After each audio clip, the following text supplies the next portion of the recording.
So the point that I'm going to focus on now, and it was reflecting of what Jyotish said, is the principle, meditate before you serve. And the principle behind this is to get calm, to get centered. Frenetic activity is not service. Master said you should be calmly active and actively calm. I know here at the Expanding Light, our Karma Yoga program, they always start each day of service, and I expect it's true with the Seva Yoga program at the Meditation Retreat, but they started with a period of prayer, affirmation, reflecting on the teachings.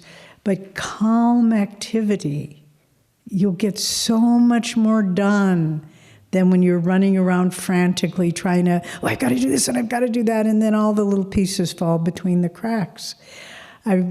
But to approach whatever we're doing, even if you don't have time to meditate, just if you have something you're trying to accomplish, some area of service, take a few breaths.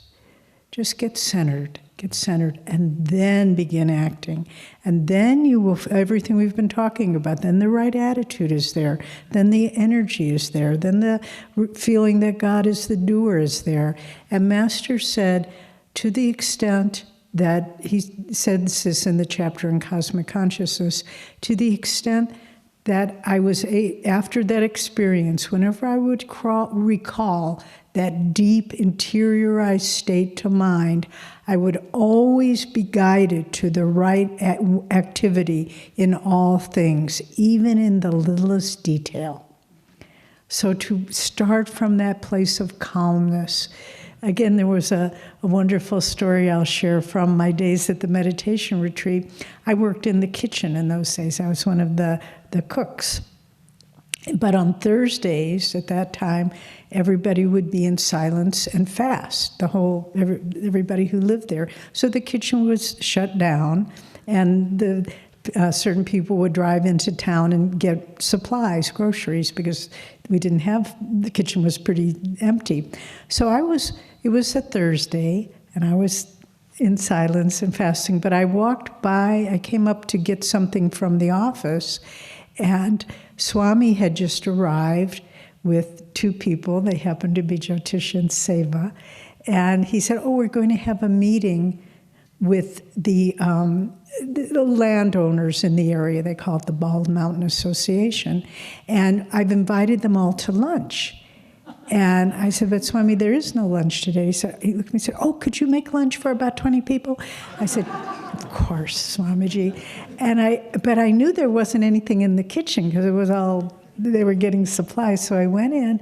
But when Swami asked you to do something, he gave you the power to do it too, just as that talk.